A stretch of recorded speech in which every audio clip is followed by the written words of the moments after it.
Yo, what it do, Ghost Nation? It's your boy Ghost Rider. Welcome back to another episode of Ghost Movies.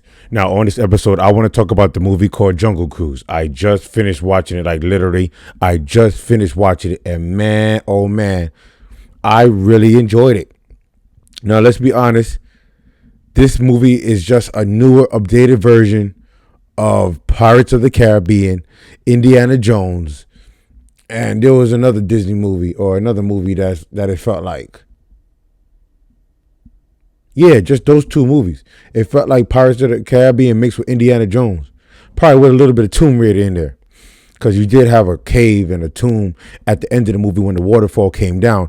It was really a cave that they had to go into. Then they had to, ignite the tree to get the petals. I think it was like pink petals. They didn't even look like rose petals. It was a little flower. Now, let's say you cannot kill Dwayne "The Rock" Johnson in this movie. You cannot. He's immortal.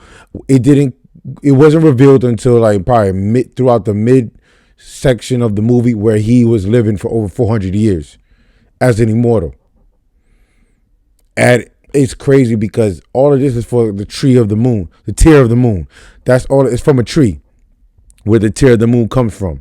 Now they're all chasing Emily Blunt and her little brother. They're chasing after this arrowhead, which is like a map that shows the direction to where the tree is, where you can get the tear of the moon.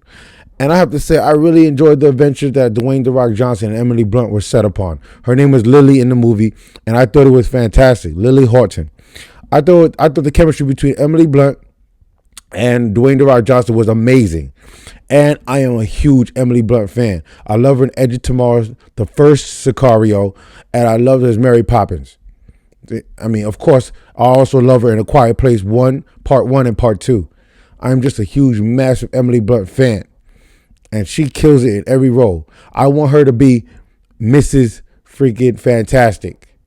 Reed Richards, Mrs. Richards, Sue Richards, whatever you want to call her, because I'm a big Fantastic Four. And I want Emily Blunt and her husband, John Krasinski, I want them both to play, the Fantastic Four. I love the Thing more than the Hulk. I never liked the Hulk. I was always a Thing fan. And that's what I want to see. I really want Emily Blunt to play Sue Storm in the MCU.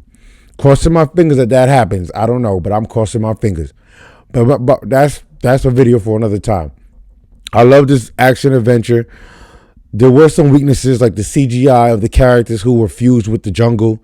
There were some weaknesses with that. The CGI wasn't that strong. The Jaguar that was in the movie, Proxima was the Jaguar's name. The CGI on the Jaguar was kind of, cheesy too. Like that fight scene with the Jaguar and Dwayne "The Rock" Johnson at that little shop. It was kind of weak. But I thought it was still a great movie, man. You're going to have weaknesses. Some of the CGI is not going to be great. But I thought it was fantastic. I can't believe, what's his name? Paul Giamatti was in this movie. He'll take any role just to make a quick dollar, man. Paul Giamatti, he's in it playing Nilo. This guy played a freaking mechanical rhino in Spider-Man, The Amazing Spider-Man 2. And now he comes back to play this role. Man, it was a really good movie. I'm not going to say that it was the greatest, but I really enjoyed it. I'm a big Pirates of the Caribbean fan. I love all the movies, even the fifth one. I think the fifth one was the weakest, but I love all the Pirates of the Caribbean. And this movie really had that feel. I think they're going to make a trilogy, or they're going to make a franchise out of this. We'll see how this movie does in the box office, but I'm telling you, they're going to make a movie franchise out of this. Anyway, guys, I think y'all should go see this movie. I enjoyed it. I loved the interactions, like I said, between Dwayne "The Rock" Johnson and Emily Blunt. Even the little brother was funny. I forgot his name who played the little brother. I could look it up real quick. Hold on for a second. Let me see. I got it right here.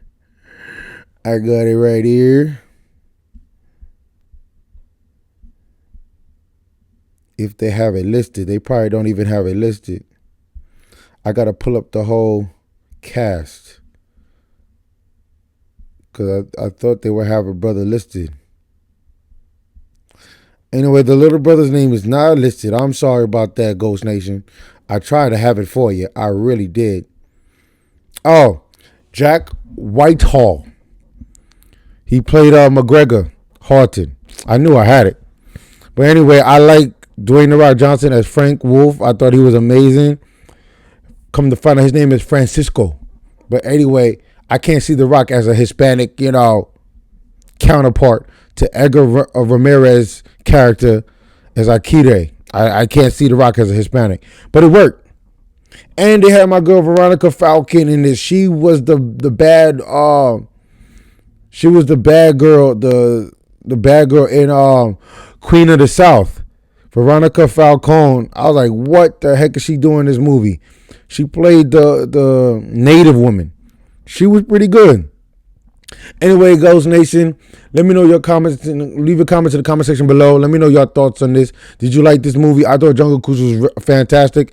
It's no Pirates of the Caribbean, but I still love the chemistry between Dwayne The Rock Johnson and Emily Blunt. It kind of had that, Elizabeth Swann, Keira Knightley, and what's his name? Jack Sparrow. It kind of had, I like the chemistry between Jack Sparrow and Elizabeth Swann.